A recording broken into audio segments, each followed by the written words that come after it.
C'est beau. On y est.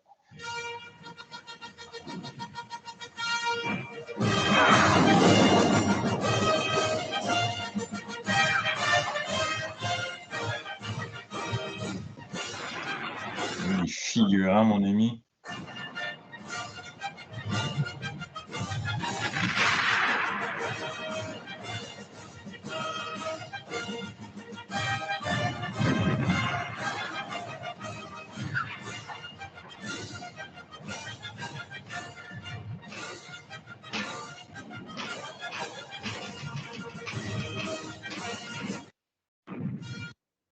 Et c'est ça, je voulais mettre ça, Régent, parce que c'est comme ce film de Napoléon qu'on va parler. C'est comme l'arrivée de la garde impériale. Donc, tiré du film de 1970 qu'on avait un petit peu vu dans la dernière capsule. Bon, là, bienvenue à la capsule numéro 32 des Insomniaques. On est le mardi 8 août 2023. C'est la fête à Geneviève. Qui nous écoute fidèlement. Bonne fête, Geneviève. Bonne fête, Geneviève. Bonne fête. OK, aujourd'hui, c'est un hasard. Ça va faire 2 capsules de suite sur Napoléon, même s'il y a eu plus qu'un mois d'écart avec nos activités respectives. C'est pas facile de se trouver un petit coin pour un point où on peut en même temps faire nos capsules. Fait qu'on s'est dit, tiens, Ridley Scott va sortir un film en novembre sur Napoléon. C'est un film qui est très attendu par tous les amateurs d'histoire. Le rôle titre va être interprété par Joaquin Phoenix. Et il y a déjà aussitôt que la bande-annonce a été mise en ligne, ça a créé un buzz sur les maniaques d'histoire. Tout le monde y a été de leurs commentaires, parfois négatifs, parfois positifs, peu importe dans quel... si tu es tatillon ou si tu es plus large dans le sens que, c'est une œuvre cinématographique qui peut se permettre des libertés, etc., etc. Puis on s'est dit, comme on a des capsules en chantier qui nécessitaient beaucoup de travail, on s'est dit, on va quand même en faire une rapide, puis on s'est mis d'accord pour, tiens, regarde, c'est un clip de 1 minute 30 à peu près, puis on va la commenter comme tout le monde fait, on n'est pas plus con que les autres avec... C'est à peu près ça, hein, mon cher Eric? Oui. Puis, je viens rajouter pourquoi 2 gauchistes parlent de Napoléon, mais c'est juste un sujet fascinant. Ça fait partie du 19e siècle, ça fait partie de l'histoire, c'est imprégné. Napoléon a le bonapartisme a imprégné la politique, même aujourd'hui. C'est un incontournable dans l'histoire, que tu sois de gauche, de droite, peu importe. Il faut que tu en parles parce que ça marque l'histoire totale, pas rien que de la France, mais de l'Europe et même, moi je dirais de la planète, là, je veux pas, parce qu'il y a comme une influence qui se fait pas mal partout par ce personnage. Oui, plus grand que nature. En passant, c'est pas parce qu'on aime une certaine période de l'histoire qu'on est forcément, mettons ici, l'épopée napoléonienne. Ça ne veut pas dire que Éric ou moi, on est bonapartiste ou napoléonien ou peu importe. Je veux dire, on aime ça, c'est tout. C'est se plonger dans l'histoire en amateur et en assumant nos erreurs, des fois, on peut... Alors, voilà, c'était ça, une espèce de petite introduction. Écoute, on peut commencer. Moi, je l'attends avec impatience parce que c'est Ridley Scott, c'est pas un deux-pique. Ridley Scott, qui a aujourd'hui 86 ans, lui, son premier film a été fait, quand il a réalisé son premier film, il avait déjà 40 ans. Il était passé par une carrière à la BBC comme chef opérateur, chef décorateur et réalisateur. Il a lâché ensuite la BBC pour faire de la publicité.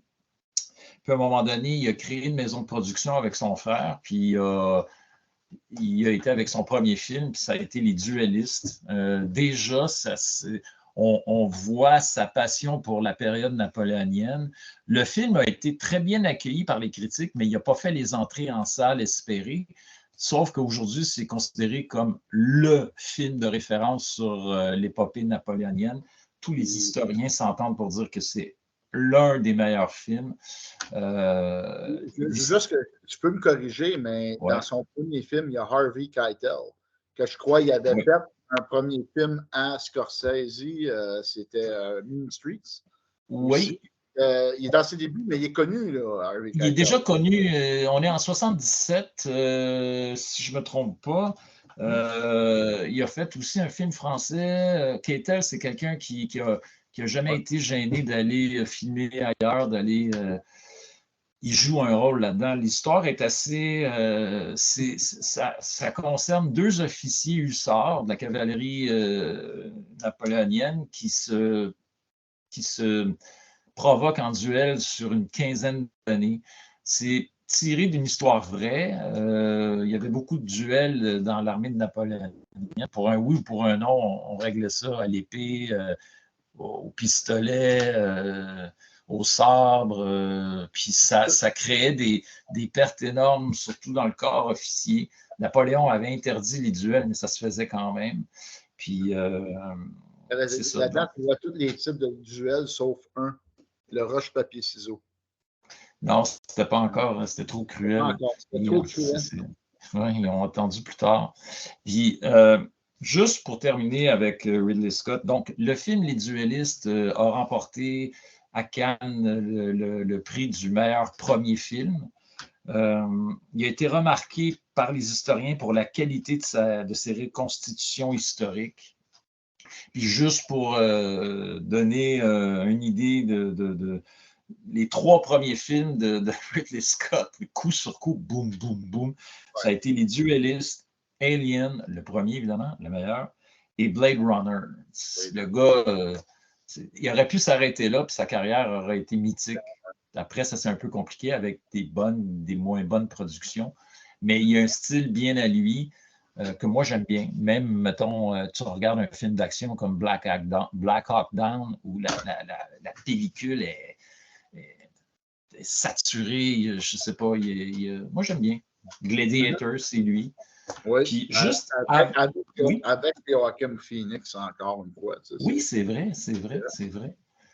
Puis, avant de passer à la bande-annonce du Napoléon qui va sortir en novembre 2023, on peut faire un retour dans l'histoire, puis aller voir la bande-annonce des Duellistes. Bon, elle est en français, j'ai choisi 2 bandes-annonces en français, mais je veux dire, les Duellistes, il n'y a pas un mot qui se dit là, dans la bande-annonce, mais ça va donner une idée de la touch de Ridley Scott. Fait qu'on passe ça. OK. Vous le voyez, bien sûr, avec notre technique. Oui, on est toujours aussi high-tech.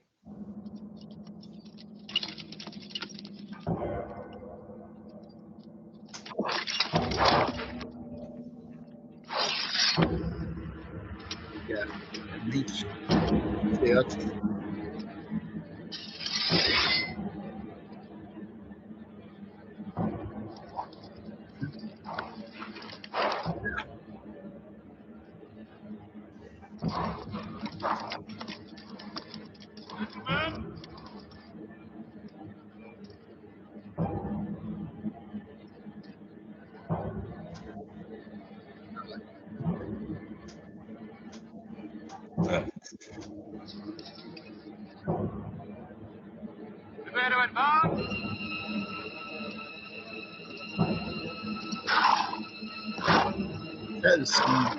Ah ouais, hein?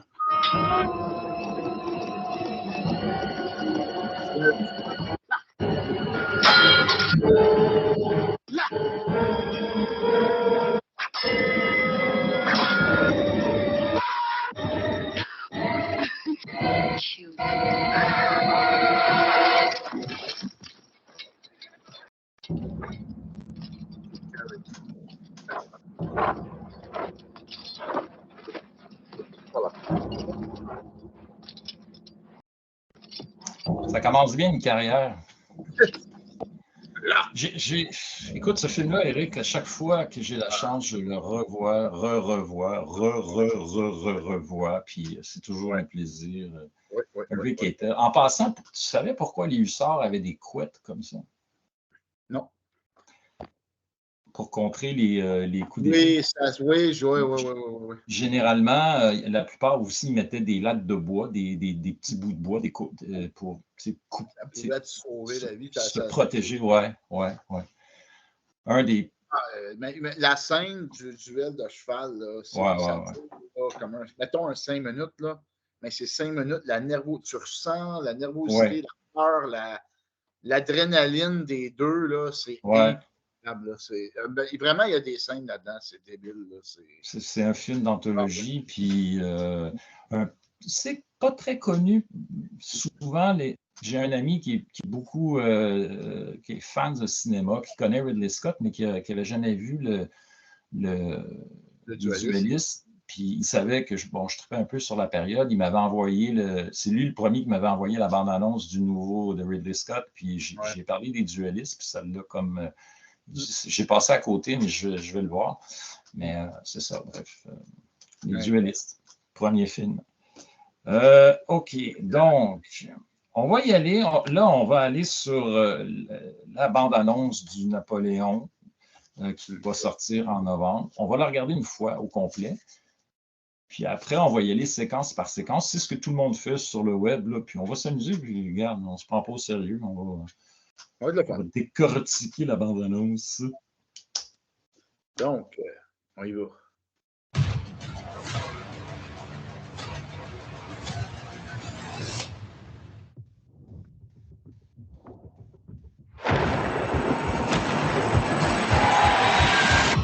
Vous devez avoir vu le chaos qui règne dans la rue. Toulon doit servir d'exemple, sinon d'autres villes seront prises. Quel serait votre plan si vous deviez remplir cette mission de défense?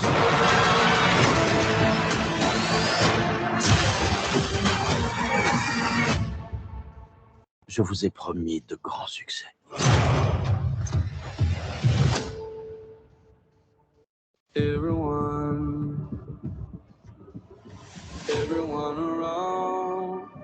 Quel étrange costume portez-vous? Ceci est mon uniforme.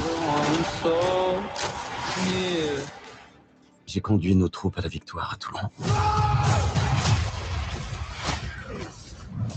Quel est votre nom? Napoléon. Le cours de ma vie vient-il de changer? Napoléon. Je suis destiné à de grandes choses. Mais ceux au pouvoir ne me voient que comme un guerrier. Je vous suggère le titre de roi.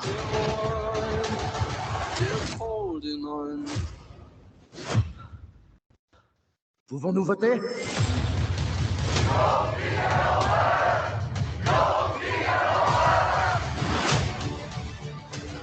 Cette vermine a pris le monde en otage avec son égotisme et son manque de bonnes manières.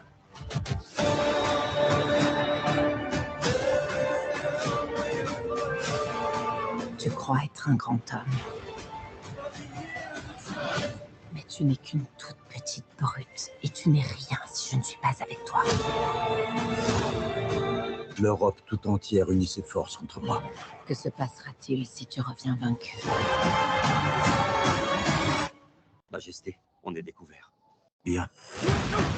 On est sur la glace! C'est un piège! Je suis le premier à reconnaître mes erreurs.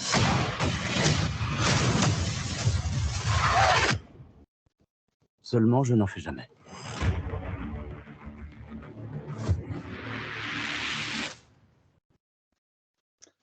Voilà. Là, Eric, tu vas avoir toute une job. J'avais essayé des réactions à certaines scènes. Mais, ouais, on va s'en donner à cœur joie. On va la repasser, puis tu vas essayer d'arrêter à chaque séquence. Parfait. Puis on va commenter, puis on va s'amuser. Parfait. On va faire ça. All right. On y retourne. Et voilà. Bon, là, on a Napoléon avec son chapeau. Avec ses Non, mais attends, on peut commencer par cette première scène-là. Elle est belle. Là, on est en Égypte. C'est une belle shot. C'est Oui. une très, très belle shot. Bon, évidemment, ce n'est plus des figurants. Là. On n'est plus en 1970. C'est une composition numérique, digitale, peu importe. Mais j'aime bien la lumière. J'aime Ouais, c'est une belle prise. Ouais. Okay. Donc, on y va. Stop. Stop. Ah. OK. Il n'a pas fait de charge de même, à part une fois, je crois. Ben, en fait, là, on est carrément dans un film de western. Premièrement, au niveau technique, on ne charge pas comme ça. On est beaucoup plus collé, puis c'est pas vraiment des... puis on a fait remarquer, beaucoup de gens ont dit Napoléon n'a jamais chargé. En fait, oui, une fois, quelque part en Italie, mais c'était pas son rôle. Mais il a déjà été au front, il a déjà à Lodi, au pont de Lodi, à Toulon. À Toulon, il a été blessé par une baïonnette. Il n'y avait pas froid aux yeux. Là. Puis, puis en même temps, moi, ça ne me dérange pas une scène comme ça, même si elle est peu crédible. Mais ça donne un peu la touche Ridley Scott. On est dans l'action, on est à Hollywood. Ouais, puis là, on est à quelle bataille? À quelle bataille il y a son uniforme de général, donc on peut... Attends une minute, je vais mettre mes lunettes. Là. Mais ça, cette scène-là, supposément, de ce que j'ai entendu des critiques, etc., c'est Joachim Phoenix qui a demandé à Ridley Scott d'inclure, mettons, une scène comme ça où ce qui charge. Ouais. Il voulait démontrer la bravoure de Napoléon. Oui, ça se peut. Mais c'est clairement... moi j'opte pour une bataille en Italie pendant qu'il était général de l'armée d'Italie à cause de l'uniforme. Ouais. Donc? OK, puis là, sois vite sur le piton. Back.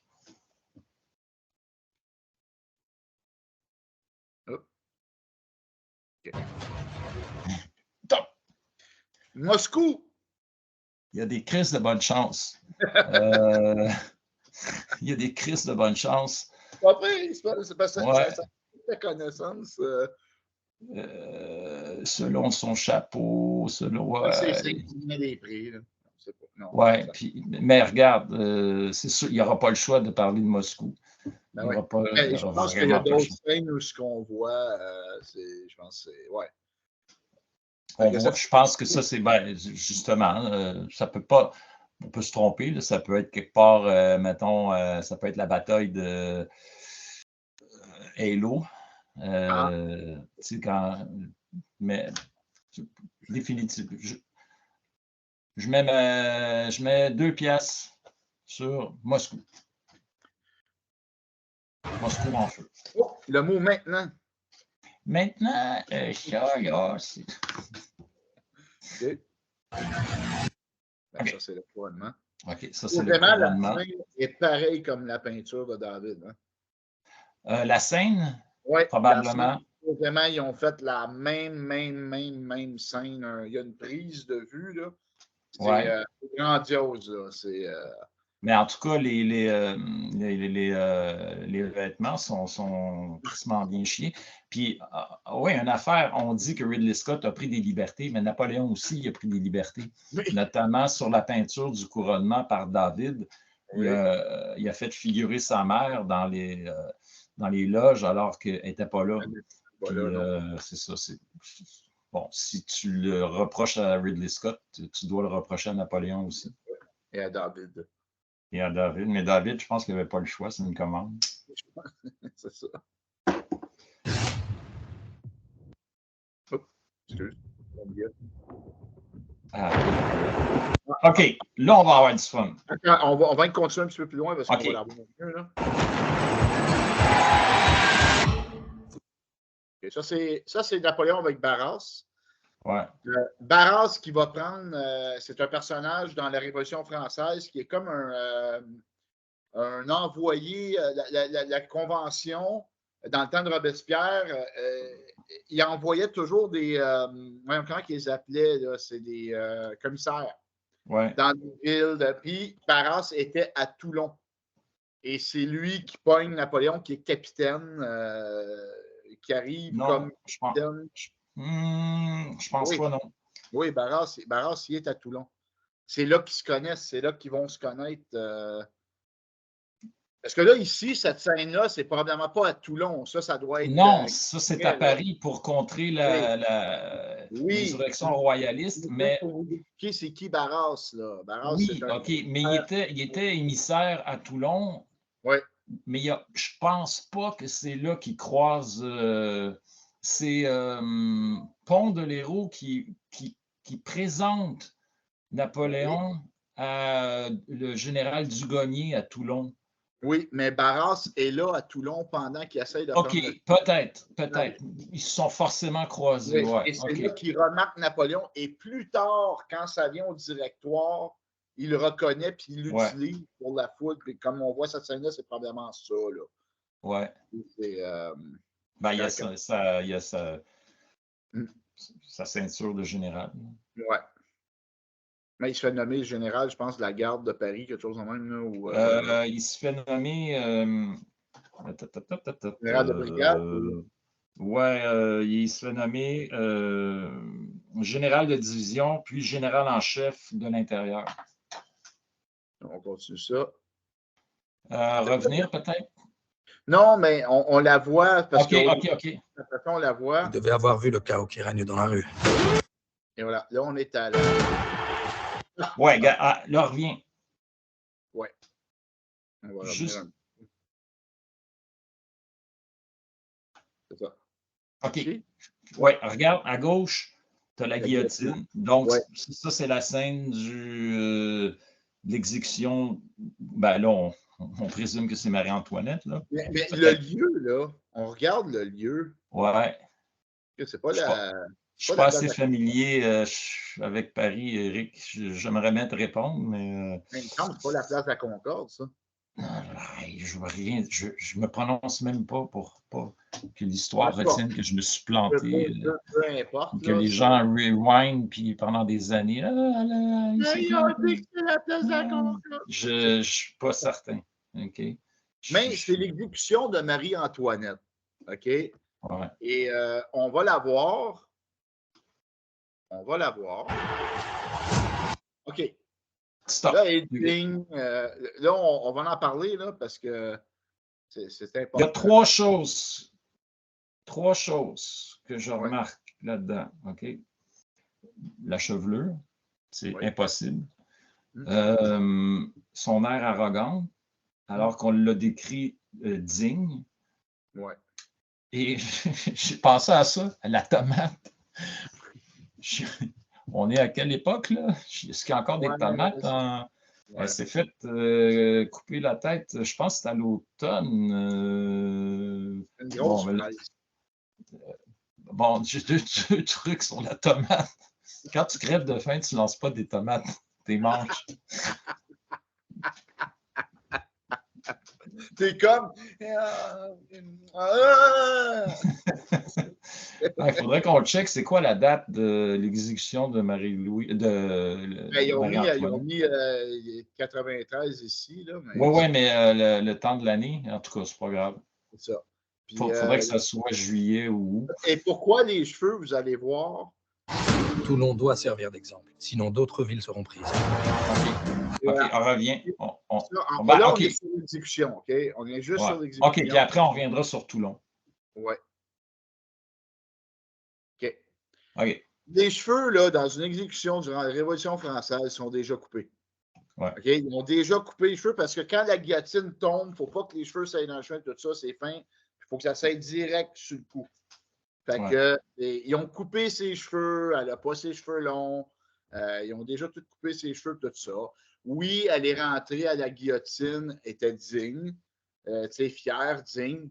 Arrogante, j'en doute. J'ai vu des c'était drôle parce qu'il y a des sites pas mal royalistes qui sont fiers de cette scène-là. Finalement, Marie-Antoinette démontrant qu'elle n'a pas peur du peuple. Et je voudrais juste rajouter qu'on voit l'exécution de Marie-Antoinette, que Napoléon était là. Là, je ne sais pas s'il était là ou pas. Là. Non. Puis après ça, il y a celle de Robespierre, que Robespierre, supposément, il pleurniche. Supposément, là, c'est une rumeur qu'il pleurniche, puis il est tout.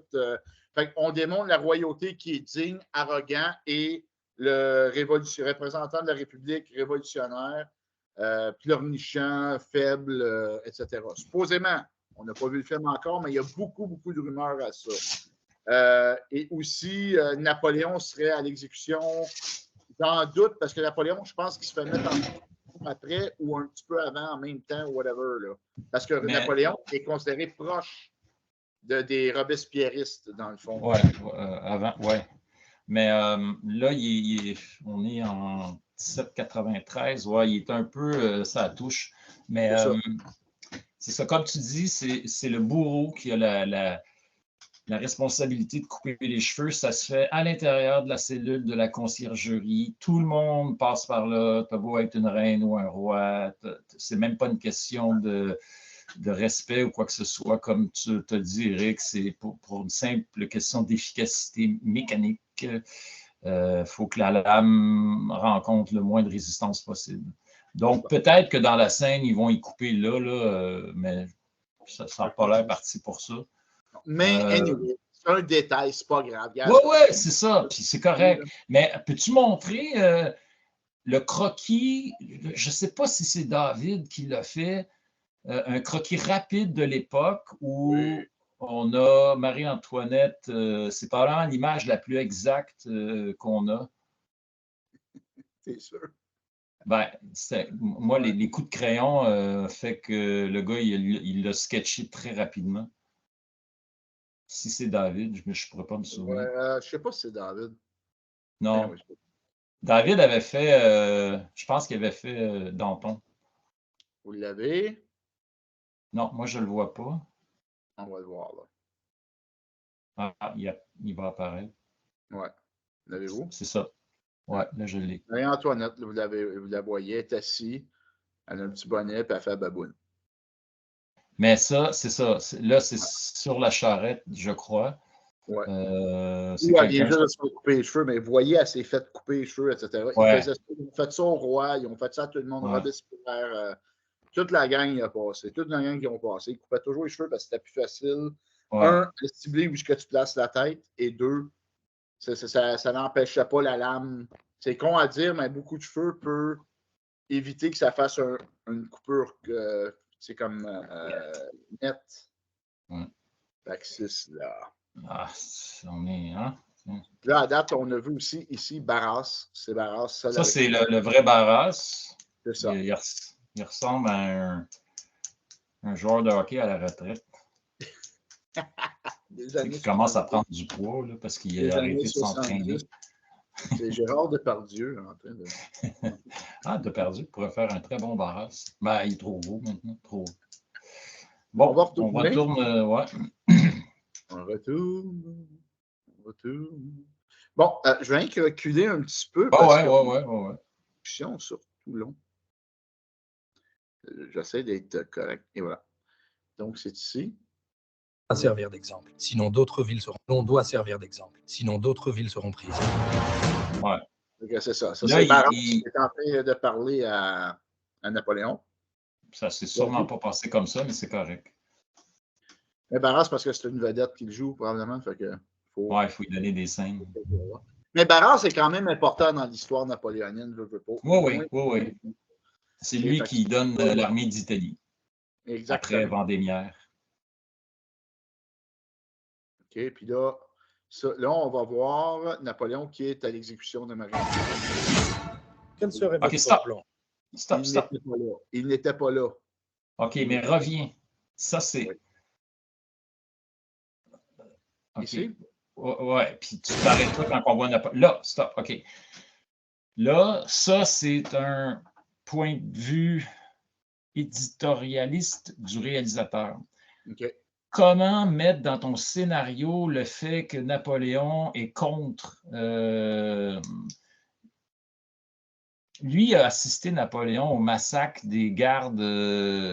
Oui, des Tuileries. Ouais, OK. Puis lui, il a toujours dit le roi aurait dû sortir ses canons. Puis il a toujours eu une sainte peur, mettons, des débordements de foule. Oh! Puis là, il faut que dans ton scénario, tu laisses passer le message que Napoléon approuve pas, ou le jeune Bonaparte ici. Il approuve. Là, il est en civil en passant. Ouais. Fait, OK, c'est correct. Tu sais, puis, qu'est-ce que je voulais dire? Oui, donc, c'est une question de scénario. C'est une question de rédaction de scénario. Dans ton film, tu as, je ne sais pas moi, 1h30, 2 heures pour plugger le plus de trucs, mais à moins de vouloir être narratif, dire je n'approuve pas les débordements de foule, tu fais juste mettre une petite image comme ça où tu le vois dans toute son expression faciale qui il désapprouve, lui-même on est à 2 doigts de l'écœurement, tu sais. Fait que, non, il n'était pas là, mais je comprends pourquoi il le met là. C'est que en fait, tu montres ce que lui déteste et au lieu de faire une scène juste de blabla où tu as juste à mettre, tu sais, ça dure quoi? 5 secondes, puis le message est passé. C'est mon point de vue. Quel serait votre plan si vous deviez remplir cette mission de défense? Ça, OK, juste avant, quel serait votre plan si vous deviez remplir cette mission de défense? Là, Barras, il offre l'armée d'Italie. Oui. Clairement. OK, parce que c'est supposé d'être une armée strictement défensive, mais avec laquelle il va aller jusqu'à Vienne, puis il va kicker tout le monde. Mais pourquoi il donne l'armée d'Italie? Parce que de ça ici, ça. Parce que ça ici, ça, c'est une insurrection royaliste, le 13 Vendémiaire. Petit détail, ça se passe la nuit, mais bon, c'est correct. Là, question et c'est devant l'église Saint-Roch. Saint-Roch, là, on n'est pas devant l'église Saint-Roch, non. Mais non. Moi aussi, je ne pensais pas que je passais devant l'église Saint-Roch, mais j'avais passé devant l'église Saint-Roch quand j'étais à Paris. Et je cherchais la place que Napoléon avait tirée de la mitraille sur le peuple qui se révoltait pour la monarchie. Les royalistes. Ils étaient en tout à Paris, pendant l'insurrection, ils étaient autour de 25 000. C'était comme quand même une assez grosse, ça pourrait être une armée, tu sais. Ouais, ça aurait pu, il aurait pu prendre le pouvoir. Il ne faut pas oublier, tu sais, on a déjà parlé dans d'autres capsules sur d'autres affaires, etc. La Sainte-Barthélemy, et c'est toujours là, c'est toujours dans la pensée des Français, des dirigeants français, etc. Durant tout le long de la Révolution, on ne veut pas faire un autre Sainte-Barthélemy, on ne veut pas. C'est vrai. Non, ça reste le temps. Puis là, tu as les royalistes qui sortent comme ça. Puis Napoléon, comme tu as dit, le roi aurait dû utiliser ses canons quand c'était le temps, mais Napoléon va le faire. C'est la première fois que la mitraille est utilisée de même sur le peuple, dans le fond. Ouais. Stop. Oui. Ça revient? OK. Bon, tu peux rester là. Mais là, c'est les canons que Murat a été chercher. Napoléon rencontre Murat. Il va devenir de petit officier. Il va finir roi. Enfin, bref, il va gravir il va même marier sa sœur. Napoléon est très fidèle avec ceux qui étaient là au début. Et tu le dis, Eric, il a remplacé les boulets par de la mitraille. On estime qu'il y a eu à peu près 300 morts. On voit le coup, là. Tu vois la mitraille, les petits projectiles, là. Puis la logique là-dedans, dans cette... Écoute, c'est des vies, là, c'est dégueulasse, là. Mais si tu n'avais pas utilisé... Comment je pourrais dire ça? Vaut mieux Non, attends. On parle de vie humaine, là, OK? Mais on peut parler aussi de stratégie militaire, OK? Ouais. Disons d'un point de vue militaire. D'un point de vue militaire. OK. Je ne suis pas d'accord. Je suis contre toute maltraitance envers un humain ou whatever. Mais là, on enlève notre chapeau humaniste, puis on met le chapeau historien, militaire, whatever, histoire militaire. Les policiers qui écoutent, ne prenez pas ça en note. Si tu tires au boulet, ou si tu y vas à la balle, ou si tu y vas au corps à corps, ou si tu y vas autrement, j'ai dit qu'il y avait eu 300 morts. On estime à 300 morts, mais ça aurait perduré dans le temps. Ça aurait pris 2-3 jours. Des boulets dans une foule toute désordonnée, ça fait des dommages, mais c'est linéaire, puis bon, en tout cas, puis le temps de recharger le boulet, etc., etc. Tandis que là, tu y vas one shot, tu fais ta mitraille, tu sèmes l'effroi aussi, plus que, puis ça s'arrête là. Après, c'est dégueulasse, là, on s'entend, là, mais... C'est parce que la mitraille, ça part, mais aussi ça rebondit ses murs, là. Puis ça revient, puis c'est comme c'est dégueulasse, là. C'est du shrapnel, là. Ouais. J'ai été à l'hôtel, j'ai été à l'église Saint-Roch, puis tu as encore des impacts. Ouais. J'ai mis mes petits doigts contemporains dans les impacts historiques. J'aurais aimé ça voir, mais j'ai passé devant où il y avait plein de monde devant une église. J'ai dit, ah, ça a l'air comme imagine, ça serait l'église Saint-Roch, et c'était l'église Saint-Roch. Ouais. C'est ça. Donc, après ce coup-là, clairement, Napoléon sauve la République, oui. Le directoire, hein? Oui. Oui, le directoire, c'est ça. En fait, la Convention nationale, là, il s'attendait. Mais Barras va lui donner l'armée d'Italie en récompense. Pendant quelques jours, c'est ça, il monte très rapidement. Il passe de simple général en chef de l'intérieur, etc., etc. Il va avoir un de ses premiers surnoms avec... il y en a deux surnoms qui vont émerger de cette anecdote. Le Robespierre à cheval. Les royalistes vont l'appeler comme ça. Puis d'autres vont l'appeler le général Vendémiaire, parce que ça se passe le 13 Vendémiaire en 4, donc dans le calendrier révolutionnaire, qui équivaut au 5 octobre 1795. Je vous ai promis de grands succès. Ça, hein? Ça, c'est à Toulon, ça. Supposément, d'après ce que j'ai vu à droite, à gauche, on parle aussi d'une... Ça se peut pas dans l'armée, un truc de même. Bon, peut-être que exceptionnellement, mais peut-être qu'il manque, comme l'autre, un gars que j'avais vu, il dit peut-être qu'il manquait de figurants, puis... Mais on peut supposer que c'est le départ pour Toulon, ou c'est à Toulon, ou c'est après la victoire de Toulon, peu importe. Mais si on suit l'espèce de chronologie qui semble à peu près correcte dans la bande-annonce, on parle de Toulon, puis ben là, ou avant ou après, peu importe. Parce que techniquement, après Vendémiaire, c'est l'armée d'Italie. Oui, c'est ça. Toulon est avant. Mais là, il y a... il y a son... Regarde, viens voir. C'est son affaire de capitaine, ça? C'est son... OK. Ça, il est général encore. Okay. Non, attends. Je pense que c'est Toulon, mais ça, c'est les fucking détails de Ridley Scott. Là, je ne suis pas spécialiste là, des uniformes. Ce que j'ai vu, ce que j'ai entendu, c'était une historienne qui travaille aux Invalides, là, qui est spécialiste de Napoléon, puis elle a dit ça, c'est carrément... Je sais pas, ça serait comme le grade de capitaine ou quelque chose de même. Là. Si c'est capitaine, c'est Toulon. Toulon, parce qu'il est capitaine à Toulon. Ouais.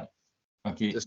C'est ça, mais elle dit très bien détaillé. Le château autour, ce n'est pas Toulon, mais c'est censé représenter Toulon, mais ça ne ressemble pas à ça. Mais c'est pas grave. Et là, les détails, c'est correct, mais c'est très bien fait, très bien. Mais tu vois le souci qu'il y a pour tout le côté. Oui. C'est clair que le gars, c'est un maniaque de cette période-là. Mine de rien, peut-être, il y a 86 ans, j'y souhaite encore beaucoup d'années, mais il commence avec les duellistes. Il finit avec Napoléon, ouais. Non, il ne faut pas. OK. Ouais.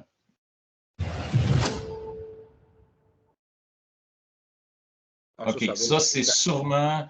Ouais, c'est après... Donc, c'est forcément avant l'Italie, il va rencontrer Joséphine. Fait que c'est sous le directoire, probablement, peut-être après. Quand est-ce qu'il rencontre Joséphine? Mais il me semble que c'était après Après Vendémiaire. Oui, Vendémiaire, ouais, juste après, parce que là, il est comme vedette montante, il a sauvé Paris, fait qu'il le présente à tout le monde. Oui, parce qu'il se marie puis il part en Italie. Puis il décide, me dit, Barras décide de le présenter à Joséphine parce que Joséphine est la maîtresse de Barras, en tout cas. Elle colle d'impact, puis il veut s'en débarrasser. Quelque chose comme ça. Joséphine est plus vieille que Napoléon. Oui, elle est plus vieille. Sur l'acte de mariage, elle s'est rajeunie, puis Napoléon s'est vieilli. Ah, OK. Ouais, c'était peut-être les. Hey, je suis un fucking geek quand j'y pense. Non, mais, je suis désolé. J'ai eu des problèmes dans ma vie, puis les livres d'histoire m'ont sauvé. Non, mais tu regardes ça, l'âge, tout ça, les deux, c'était peut-être Emmanuel et Brigitte. Emmanuel avec Brigitte. Mais les grognards vont l'appeler la vieille. Oui. Puis les grognards vont être terriblement déçus quand il va. Oui, ils vont en vouloir, Napoléon, un petit peu, parce que c'est une grondée. Là. Ouais. Bien sûr, c'est de la musique de l'époque.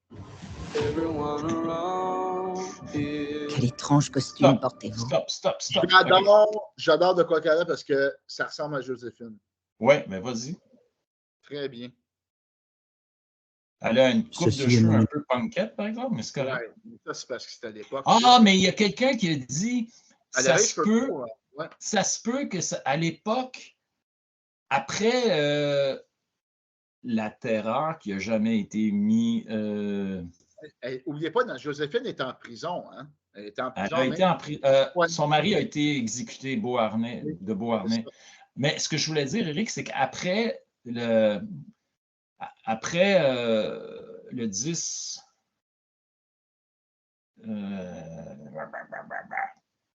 C'est quoi la date de l'exécution de Robespierre?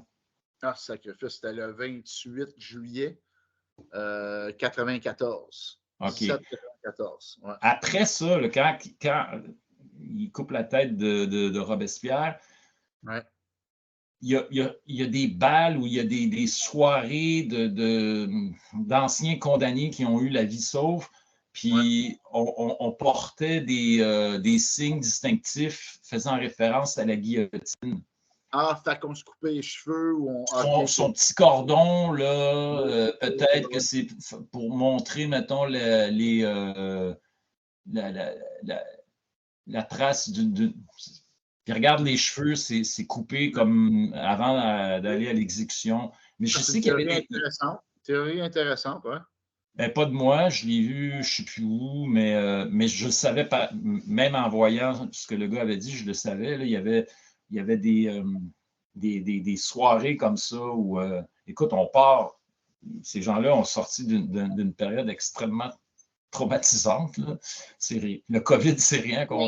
Mais Joséphine, quand Marie-Antoinette se fait exécuter, Joséphine est en prison avec une des proches de Marie-Antoinette. C'est pas Madame Campan? Ça se peut, oui. Puis Madame Campan. Avant l'exécution de Marie-Antoinette, il y avait eu une razzia des prisons. Ouais. Je ne m'en rappelle plus c'est quelle date, là, c'est bien avant. Là. C'est les septembriseurs en septembre. C'est ça. Elle a failli y passer aussi. Là. Ouais, ça se peut. C'est assez tough, là. Donc, on continue ça. Portez-vous. Ceci est mon uniforme. C'est Toulon. Non, ouais, ça, c'est carrément Toulon. Et ça, c'est vrai. Oui. Il donnait du sien, là, tu sais. Ça avait fait blesser à l'épaule. À la cuisse. À la cuisse, OK. Je pensais que c'était à l'épaule. Il va pogner la gale aussi à Toulon. Oui, excuse. Je vais retourner un petit peu en arrière. On va recommencer là. J'ai conduit nos troupes à la victoire à Toulon. Fait que c'est après Toulon, c'est après les monarchistes, vraiment, quand ils rencontrent Joséphine. Ça, c'est la flotte anglaise. Ils prennent Toulon, ils prennent une place stratégique avec des canons, puis ça, c'est la flotte anglaise qui avait Toulon. Puis là, il démolit une partie de la flotte anglaise Ouais. En fait, Toulon, il y avait le siège de Toulon. Ouais. Il y a une partie de Toulon qui était sous les royalistes et ils étaient ravitaillés par les bateaux anglais. Puis quand le capitaine Bonaparte, d'un coup, après avoir analysé la situation, il s'est dit qu'il fallait aller prendre le fort en haut pour pouvoir ensuite canarder les canons. On n'oublie jamais que Napoléon, c'est un artilleur. Oui, de profession, ouais. À Brienne, je pense qu'il y avait À été. Brienne, oui. Quel est votre nom? Napoléon. Le cours de ma vie vient-il de changer? Napoléon. Stop. Ça, c'est cher. Quelle fucking belle Ouais. brise. Ça vient c'est une référence à un tableau qui a été fait par Jérôme, dont le nom m'échappe, un peintre post-napoléonien. Il est né en 1824. J'ai volontairement gardé sur la capture d'image. Ça va apparaître. Est-ce que tu le vois? Là. Jean-Léon Jérôme, qui est né en 1824, donc un an avant la mort de Napoléon. Non, attends, excuse-moi, après la mort de Napoléon. Puis il est mort en 1904, puis je pense que c'est un sérieux clin d'œil. Ouais. Ah, c'est beau, c'est écœurant. Ouais. La shot est belle dans le film. On va y retourner. La shot du film est plus belle que la peinture. Oui. Et plus HD, je trouve. On va y retourner. Ouais, ça, c'est notre technique. Bon, on est vraiment. On s'améliore. Oui. Donc. Tu vois, ouais. La couleur, l'éclairage. Bon, c'est numérique, là, on s'entend. Mais moi, je trouve que le cheval n'est pas assez loin du sphinx. Et là, on note que le sphinx n'est pas tout à fait déterré, les pattes, puis c'est probablement très réaliste. Ouais. OK. Bon, ça c'est la bataille. Ça a fait hurler tout le monde. OK? Ouais. Il y a eu une bataille célèbre qui s'appelle la bataille des pyramides. Si tu peux montrer la carte. Oui, on va la carte que j'ai fait moi-même avec mes petits doigts. Continue, on va divertir les gens pendant que je vais. Oui, donc Napoléon aimait donner des noms de batailles exotiques comme Austerlitz, ou ça c'est même pas fait devant Austerlitz, mais bon, mais Austerlitz, ça se dit bien. Et la bataille des pyramides, en fait, s'est déroulée à 20 km de là. Je sais pas. C'est ça. Ouais, on le voit là. Moi, j'ai encore le Sphinx. Oh. Non, là, c'est là. Ah ouais, c'est peut-être moi, là, je ne sais pas. Attendez. Attends. Ah, là, je l'ai. OK. Fait que ça, c'est là, je vais mettre mes lunettes. Ça s'est fait dans les environs de Bachtel, en haut, à 20 km de la bataille, à 20 km des pyramides. En fait, c'est qui était à Gizeh en bas, mais plus à gauche. Donc, Napoléon a quand même appelé ça la bataille des pyramides pour toujours travailler sa légende, sa propagande.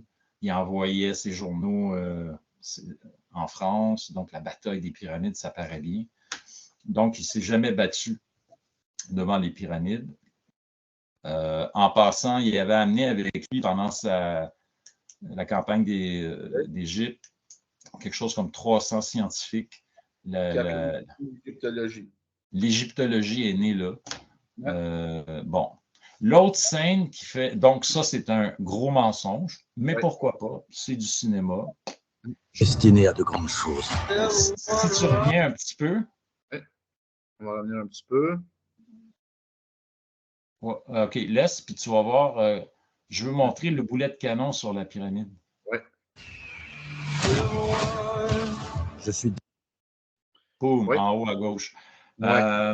Impossible. Impossible. Pour deux raisons. Quelqu'un qui tire comme ça, tu vas le voir, tu dis, bon, OK, je pense que tu devrais aller vendre des assurances parce que tu n'es vraiment pas Non, attends une minute. La stratégie, c'est pour faire tomber les briques sur Ouais. l'armure qui est collée à la... Ouais. OK. Deuxièmement, ces gens-là avaient à l'esprit le caractère historique de ces monuments-là. Ouais, Jamais, exactement. jamais, jamais, jamais. Non. Non, jamais il aurait fait ça. Oh, je pense qu'on perd, Jean. Est-ce qu'on t'a perdu? Régent gelé, mais c'est ça. Fait qu'on va continuer pareil. Est-ce que je suis là? Oui, là, tu es là, là. OK. Oui, C'est ça a ça. fait un drôle de truc. Dans le fond, ce qu'il était en train de dire, c'est que Napoléon allait là, tu sais, il emmène des géologues, Ouais. des gens pour venir étudier l'Égypte, etc. Ça part de l'égyptologie, etc. Ouais.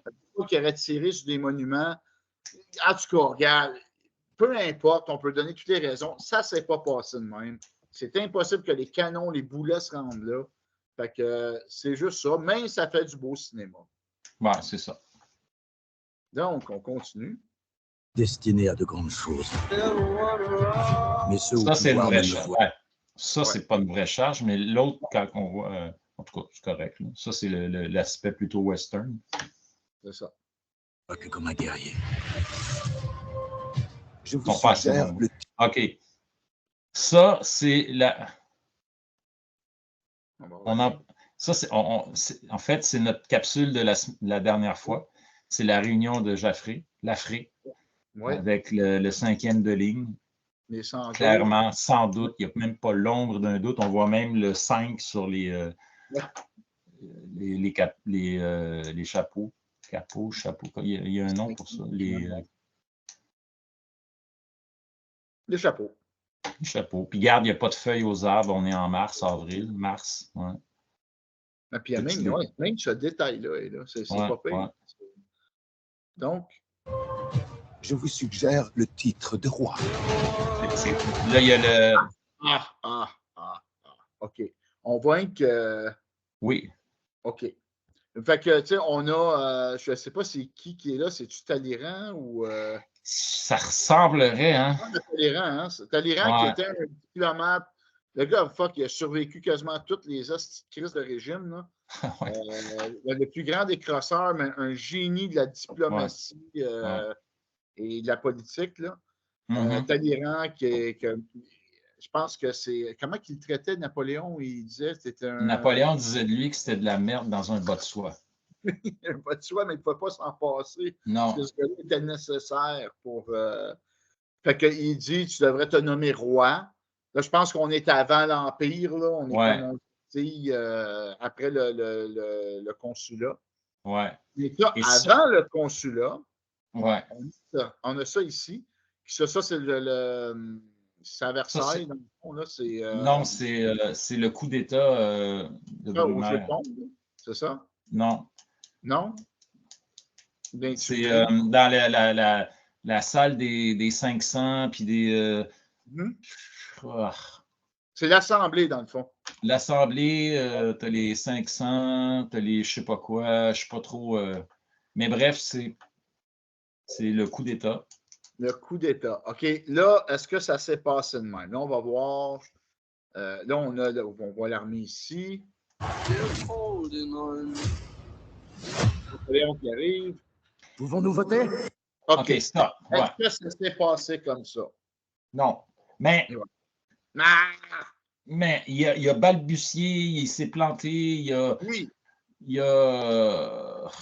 C'est son frère qui l'a sauvé, mais ça peut être après, là, quand ils ont ramené tous ceux qui s'étaient sauvés, on les replace, puis on dit OK, là, on va voter.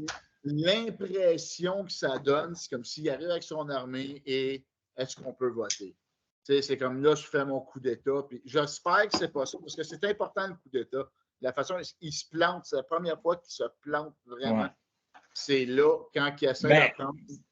C'est ça sans être ça, parce que l'idée, c'est ça, mais l'exécution n'était pas comme ça. Mettons, mais là, on voit juste un petit bout. Là. Ils vont emmener Saïez. Hey, mais quand tu y penses, là, là, on a vu Moscou, on a vu le coup d'État, on a vu Vendémiaire, on a vu. C'est quoi, c'est 3 heures où il va en avoir trop pour le peu de temps, puis là, ça va être juste un déboulement d'événements, puis... Ça se peut. Ou le début, c'est un déboulement d'événements. Je ne sais pas si ça a de valeur parce que l'Italie, pareil, c'est. Ouais. T'as des grandes victoires partout, man. C'est quand même, là. C'est quand même de quoi que tu veux voir. Ça fait un bon film, là. Ouais, sûrement, en tout cas. Là, ici, c'est. En tout cas, le coup d'État, c'est quoi, le Brumaire? Brumaire. Oui, Le c'est ça. 18 Brumaire. Brumaire. Mais c'est ça. Ça se passe vraiment. Napoléon rentre parce qu'il y a une entente avec Sieyès, qui est un sénateur, qui, lui, il est reconnu pendant la Révolution. Même la Révolution, il a toujours comme une constitution dans sa poche. Là. Il change de constitution. Et Sieyès monte un coup d'État contre le directoire puis il a besoin d'un général et finalement, il tombe avec Bonaparte. C'était pas le premier choix. Hein. Le premier choix, c'était Moreau, je crois.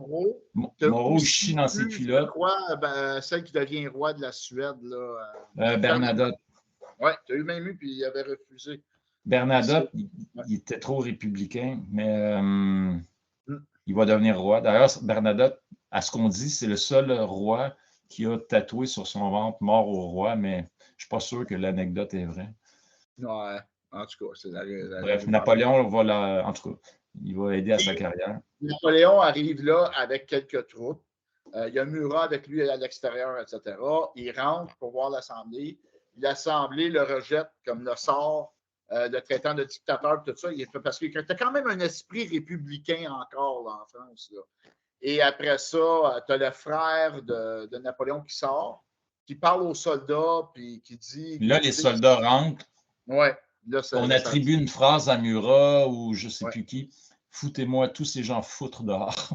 C'est ça. Et le monde, les députés sortent des fenêtres, en tout cas. C'est ça. Fait que là, mais il faut les ramener pour voter. Ouais. C'est probablement la scène qu'on voit, le bordel est fini. Ouais. Puis... D'après moi, c'est ça.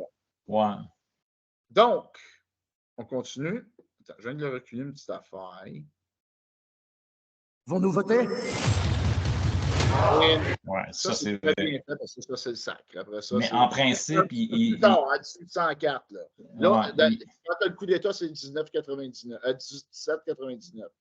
Fait que, tu sais, c'est plusieurs années plus tard. C'est après le consulat. Ouais, ça mène à ça. Il se couronne lui-même. Il prend la couronne des mains du pape. Ah, ben oui, OK.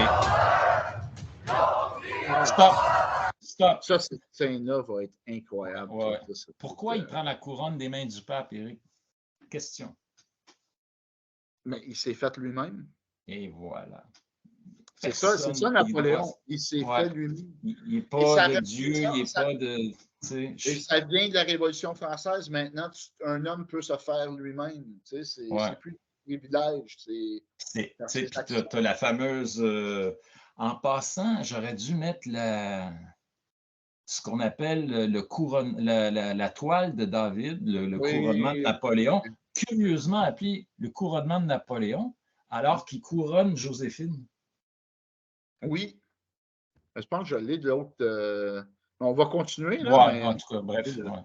Mais après ça, on voit, c'est ça, Joséphine qui arrive. Une belle Joséphine. Vraiment. Une belle Joséphine, malgré que ses dents étaient pourrites. Cette vermine a pris le monde. Ça, c'est probablement Waterloo. Ça, c'est Waterloo. Ça, c'est Moscou. Ça, c'est sûr que c'est Moscou. En tout cas, je ne sais pas expliquer. Avec son égotisme et son manque de bonne manière. Ça, il a vraiment fait ça en dessous de la table.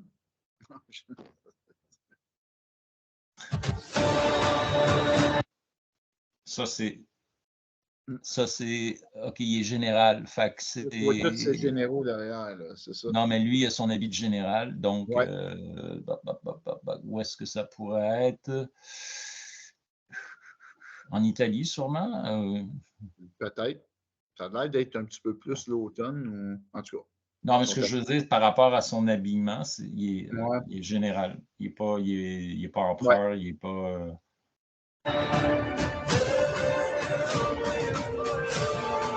Ça, c'est pendant le conseil. OK, stop. Non, ça, c'est un attentat qu'il y avait eu contre lui. De la rue Saint-Nicèse. Il s'en allait voir un concert de Haydn.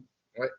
Ou enfin, bref, les royalistes, Cadoudal, il y avait Pichegru.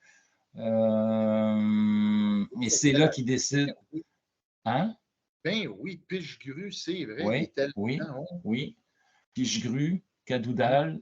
Et c'est là qu'il va passer le cap. Il va se débarrasser premièrement de. Ah, merde. J'aurais dû reviser mes notes. Les Jacobins encore, il va. Puis Fouché, il dit non, c'est pas les Jacobins. Mais il en profite pour débarrasser des ennemis politiques. Ouais, Ouais. puis ça va amener à l'exécution du duc d'Angers, célèbre Oui. pour marquer la brisure avec l'ancien régime royaliste. À partir du moment l'attentat de Nicèse, de la rue Nicèse, qui va faire surtout en passant, c'est Fouché qui va remonter l'efficacité de la police de Fouché. C'est les premières enquêtes. On va retrouver ceux qui ont fabriqué la machine. C'est une machine avec de la poudre qui éclate. On va retrouver ça par rapport au bois, par rapport à un paquet de trucs. On va remonter jusqu'à. C'est une vraie enquête policière qui est fascinante. Il y en a qui disent qu'il a déjà vu que peut-être Fouché avait infiltré pour justement tout savoir ça. Fouché, il y avait des fiches sur tout le monde. Il y avait. Oui. Il savait déjà qu'il allait avoir un attentat, puis que ça passe pas, mais je parais comme un hot. En tout cas, Fouché, c'est comme un crosseur aussi. Là. Ouais. Et ceux qui ne se connaissent pas Fouché, mettons Vidocq, mais ça vient de la police de Fouché. Mais c'est ça, c'était la police secrète. La FBI de l'époque. Ouais, de l'époque, ouais. Apparemment qu'il y avait même Joséphine dans sa poche. Ah, ouais. Ouais, apparemment. Joséphine était au cash, hein. Fait que, ouais. Tom. Stop. Reviens. OK. Habit général. Ça, c'est le mariage. OK. Probablement. D'après moi. Ouais. D'après moi. Il n'est pas empereur. Mais tu n'es qu'une toute petite brute et tu n'es rien. J'essayais de voir, mais c'est tellement difficile de situer une scène dans un. En tout cas. Là, c'est important ce qu'elle va dire, pareil. Parce que je suis content que Ridley Scott aborde ça. Ouais. Attendez une minute. On va écouter. Toute petite brute et tu n'es rien si je ne suis pas avec toi. Bing! Ça, c'est génial parce que s'il ajoute comme ça au lieu de faire une histoire d'amour gna-gna, Napoléon a une montée avec le pic en 1810, les accords d'Amiens, peu importe. Non, avec, pas les accords d'Amiens, excuse, la rencontre de Tilsit avec l'empereur de Russie. Bref, quand vraiment il est au sommet, ça correspond un peu avec le divorce. Il va divorcer de Joséphine parce que ça y prend une descendance, puis il va marier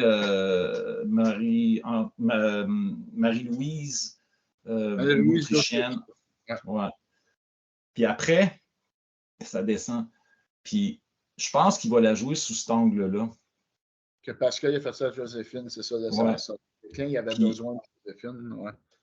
Puis même si Joséphine l'a trompé comme ça, quand il était en Italie, enfin bref, mais c'est de là aussi que les vieux grognards disaient c'est pas bon ça qu'il laisse la vieille pour blablabla.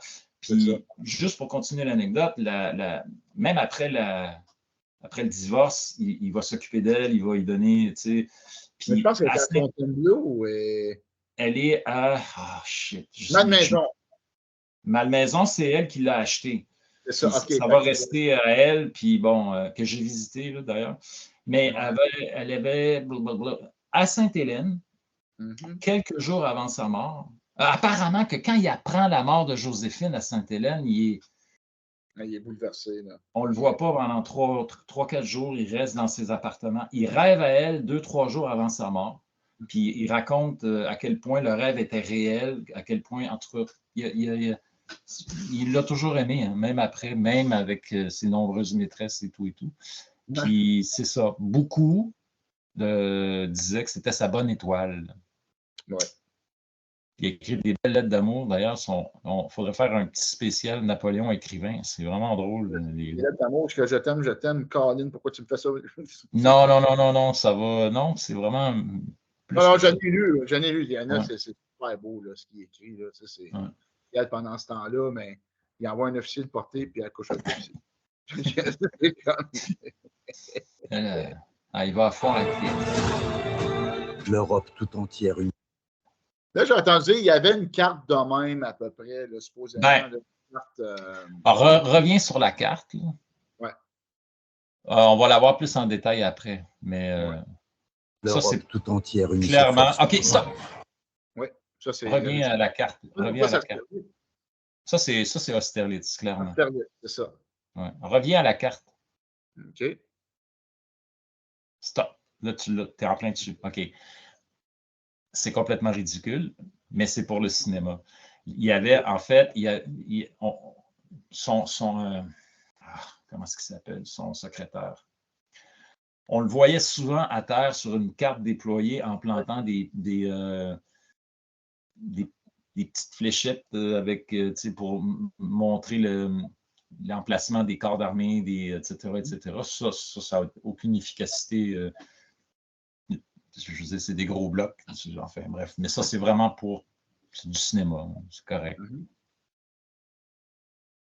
Puis tout est marqué en anglais. En tout cas, ça. Regarde les bottes. Si tu aurais pu, je ne sais pas si tu as remarqué, mais les bottes de généraux ne sont pas comme ça. Ces bottes de généraux, il y avait un repli de cuir brun. Détail, mais... Non, je le sais, mais ça devient nerd. Ça, c'est vraiment les vraies bottes. Ça, c'est Austerlitz, c'est sûr. Ouais. Passera-t-il si tu reviens vaincu? Joséphine demande qu'est-ce qui se passera-t-il si tu reviens vaincu? C'est bien parce que ça montre, en fait, peut-être qu'il en parle, peut-être qu'il n'en parle pas, c'est que son trône est quand même fragile, même s'il pense qu'il va le solidifier d'année en année, mais avec les alliances, avec les mariages, peu importe. À chaque fois qu'il y a une bataille, il joue son trône.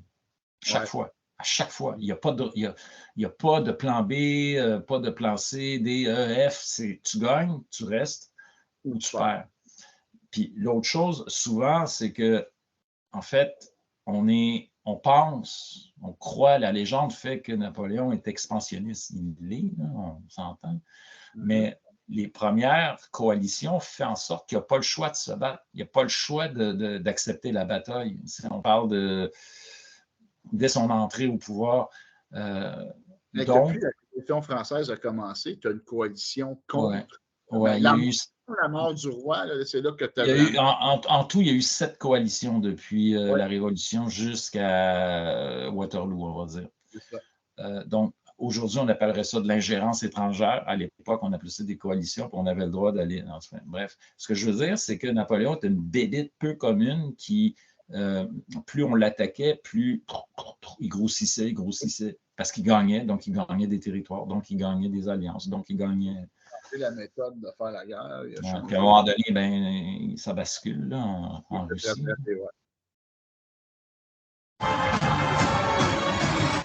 Majesté, on est découvert. Bien.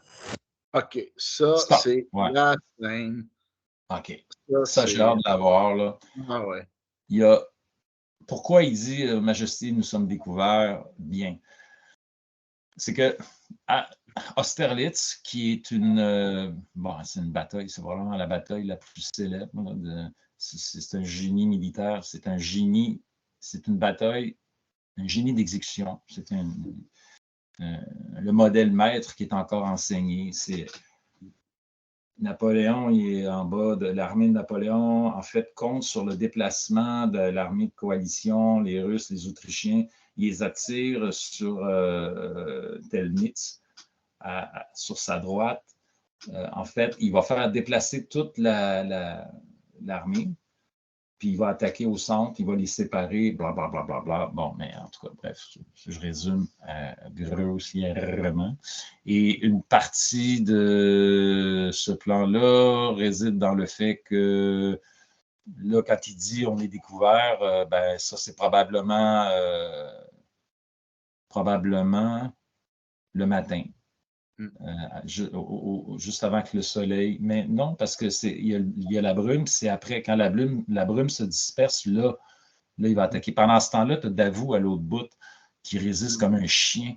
Austerlitz, c'est une bataille mémorable, mais il ne faut pas oublier que c'est Davout qui a, là je dis Davout. Il a vraiment gagné la bataille. Oui, qui était très peu nombreux, parce que tout convergeait vers eux, puis il fallait qu'ils tiennent pour étirer je fais ça dans les airs comme ça, étirer la ligne ennemie pour ensuite attaquer, la scinder en deux, puis les rabattre jusque dans les marais de Pratzen, où la légende a beaucoup exagéré les dégâts réels des marais de Pratzen. Je vais y revenir. Là, mais on pense qu'on les voit aussi. Là. Ouais. Bien. On est sur la glace! Je suis le premier à reconnaître. Ouais. Ah, bien. Bon, ça, techniquement, c'est à la fin de la bataille. Le reste de l'armée se disperse, puis ils traversent les marais.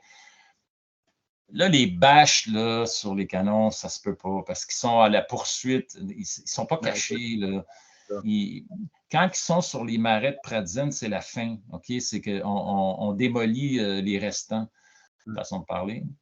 Puis ils vont tirer sur la glace, puis ça va marquer l'imaginaire, mais il n'y a pas eu tant de morts que ça noyés dans les... Moi, on s'imagine un lac. Mais un lac, c'est des marais, puis je pense qu'il y a eu des fouilles, puis on n'a pas trouvé l'ombre d'un squelette ou whatever. Puis je ne suis pas surpris, c'est juste que la légende a fait que... Puis je pense que c'était dans le bulletin de Napoléon, il en parle beaucoup, ça a augmenté la... Puis pourquoi il mettrait des bâches pour cacher les canons alors qu'on est à la fin de la bataille puis qu'on est en poursuite? Mais c'est correct, là, tu sais. Ouais. C'est juste cinématographique. Juste te donner une idée, mettons, quand on dit qu'il y a au moins, on calcule qu'il y a un livre sur Napoléon écrit en moyenne. Si on calcule tous les livres qui ont été écrits sur Napoléon, ça fait au moins un par jour depuis sa mort. OK? Ouais. Puis j'ai déjà vu une thèse sur les marais de Pratzen. Tu dis, OK, ça, c'est geek. Le gars, il était là, ce sujet-là est pris. Ben, je vais prendre ça. On va prendre ça, les marais de Pratzen. Je suis le premier à reconnaître mes erreurs.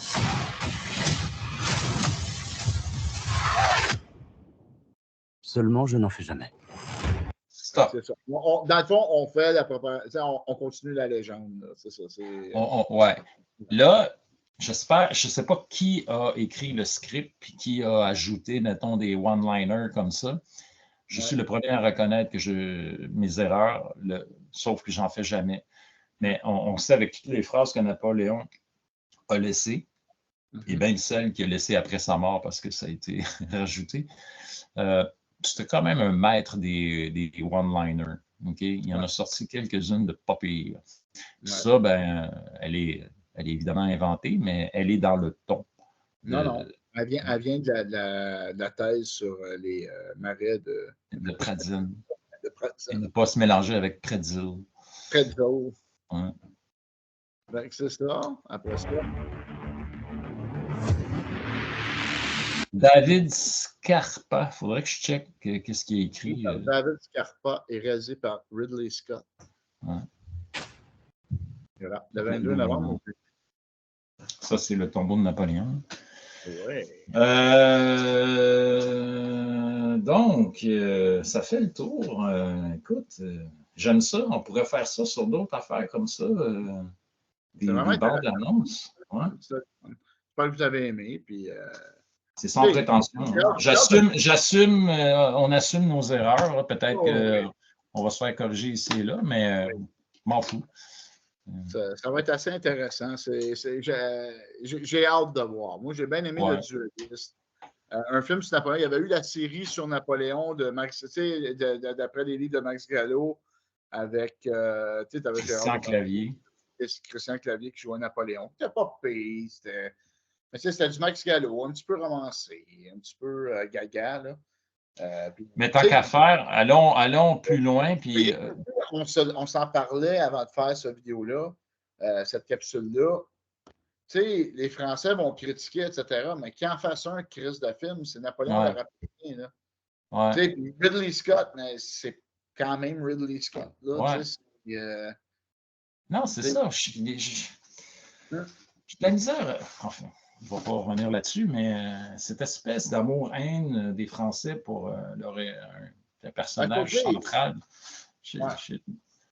Arrête de chialer, fais-les ton Napoléon français, puis vas-y.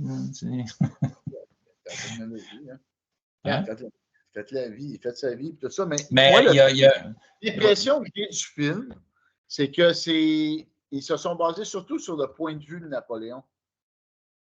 Comme si c'est lui qui compte son histoire. Fait que, il y a des affaires que je pourrais dire, ça, oui, il a fait ça, mais de l'autre côté, il était. Mais c'est correct. Moi, j'ai hâte de voir. C'est un must pour moi là, de voir ce film-là. Ah, c'est sûr. Moi, tu vas me voir là. Mais ce qui est intéressant, c'est ça. Là, de ce qu'on a vu, il y a du stock. Il semble couvrir. Il ne va pas parler de son enfance, là, mais j'ai l'impression qu'il va commencer autour de la Révolution. L'exécution du roi, de la reine, puis là, ça va embarquer. Est-ce qu'il va se rendre jusqu'à Sainte-Hélène? Je ne sais pas. C'est pas important. Ça fait jusqu'à Waterloo, la fin, mais il fait les 100 jours. Tu vois une scène des 100 jours. Fait qu'on va le voir sur l'île d'Elbe. À Sainte-Hélène. Sainte-Hélène après Waterloo. Mais c'est du stock, là. Oui. Parce que tu es obligé d'en passer. Clairement, il ne pourra pas tout. Puis après moi, ça va être un film de 3 heures. Là. Juste, mettons, sur la Russie, tu peux faire un film. Juste sur, mettons, le retour de l'île d'Elbe, tu peux faire un film. Juste sur Sainte-Hélène, tu peux faire un film.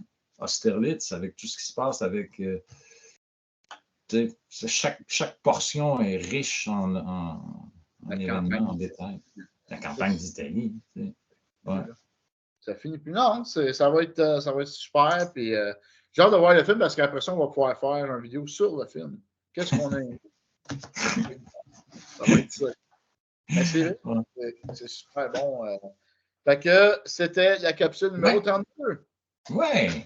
Merci. On voit bien, il y en a d'autres de préparer, là. C'est que c'est le temps. Le temps avec le temps. Ouais. Avec le temps. Oui, c'est ça. OK. Bonne soirée tout le monde. Bon matin, bon après-midi. Bon après-midi, whatever. Puis, c'est ça. On se revoit. Salut, mon Régent. Ciao.